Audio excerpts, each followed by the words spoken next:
நாளைக்கான வீடியோக்கான ஒரு ப்ரோமோ தாங்க வந்திருக்கு. ப்ரோமோ வந்து சூப்பரா இருந்துச்சு அப்படின்னு தாங்க சொல்லணும். அதாவது இந்திரா வந்து வீட்ல உள்ள யாருமே புரிஞ்சுக்கல. முக்கியமா கௌதம் கூட புரிஞ்சுக்கிறல அப்படின்னு தாங்க சொல்லணும். நம்ம ஜெயா கூட பார்த்துக்கிட்டோம்னா, அந்த வேலைய வந்து ஐஏஎஸ் வேலைய வந்து நீ டிசைன் பண்ணிட்டு வா அப்படிங்கிற மாரி சொல்லிட்டாங்க.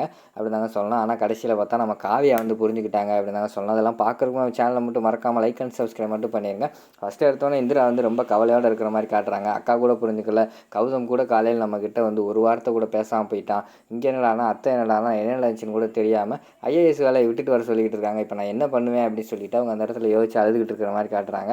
சரி அக்காட்ட போய் சொல்லி நம்ம புரிய வைப்போம், அக்காவாவது புரிஞ்சுக்கிடுவா அப்படின்னு சொல்லிட்டு காவியா இருக்கிற ரூம்குள்ளே வராங்க. காவியா வந்து குழந்தைய வந்து தூங்க வச்சுக்கிட்டு இருக்காங்க. அந்த நேரத்தில் வந்து அக்கா என்கிட்ட ஏன்க்கா பேச மாட்டேங்க சொல்லுக்கா அப்படிங்கிற மாதிரி சொல்கிறாங்க. காவியா வந்து அமைதியாகவே இருக்காங்க. அக்கா சொல்லுக்கா எனக்கு இப்போ பைத்தியம் பிடிக்க போகிற மாதிரி இருக்குக்கா, என்கிட்ட பேசுக்கா அப்படின்னு சொல்லிட்டு கெஞ்ச ஆரம்பிச்சிடுறாங்க.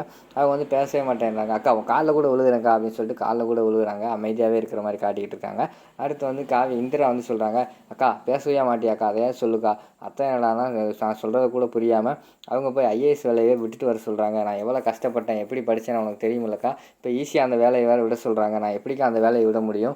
நம்ம கௌதம் கூட இத்தனை நாள் வந்து என்னை புரிஞ்சு நடந்துக்கிட்டான். ஆனால் இந்த விஷயத்தில் வந்து என்னை புரிஞ்சுக்கிறவே இல்லை. நான் வந்து மாமா வேணும்னே சொல்லுவேனாக்கா, என்னக்கா என்னை நம்பவே மாட்டேங்கிற? அது தற்செயலாக நடந்ததுக்கா, மாமா இருக்கிறாருன்னு எனக்கு தெரியாதுக்கா. நான் சுட்ட பிறகுதான்க்கா தெரியும் மாமா இருக்கிறாருன்னு. இப்போ என்னடானா நீ என்னை நம்ப மாட்டேங்கியாக்கா, நான் உனக்கு துரோகம் பண்ணுவேனாக்கா அப்படிங்கிற மாதிரி என்னென்னமோ பேசுகிறாங்க.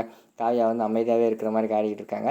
அக்கா நீ இப்போ பேசவே மாட்டேல, அவ்வளோதான்க்கா, சரிக்கா நான் அந்த வீட்டை விட்டு கிளம்புறேன் அப்படிங்கிற மாதிரி சொல்கிற மாதிரி காட்டிக்கிட்டு இருக்காங்க. இந்திரா ஒரு நிமிஷம் நில்லு அப்படிங்கிற மாதிரி காவியா பேச ஆரம்பிக்காங்க. சொல்லுக்கா அப்படிங்கிற மாதிரி சொன்னோன்னே, இந்த வீட்டில் உள்ளவங்க வேணால் வந்து உன்னை புரிஞ்சுக்கிறாமல் இருக்கலாம், ஆனால் நான் உன்னோட அக்கா, உன்னை பற்றி எனக்கு எல்லாமே தெரியும். நீ எனக்கு எந்த காரணத்துக்காகவும் துரோகம் செய்ய மாட்டேன் எனக்கு தெரியும். நீ என்னை வந்து புரிஞ்சுக்கிட்டது அவ்வளோதான் அப்படிங்கிற மாதிரி வந்து காவியா சொல்கிற மாதிரி காட்டிக்கிட்டு இருக்காங்க. அக்கா என்னை நீ புரிஞ்சுக்கிட்டது ரொம்ப சந்தோஷங்க அப்படின்னு சொல்லிட்டு 2 பேர் ஹக் பண்ணிக்கிட்டு இருக்கிற மாதிரி காட்டுறாங்க. அதோட பார்த்தீங்கன்னா அந்த ப்ரோமோ வந்து முடிச்சிடுறாங்க.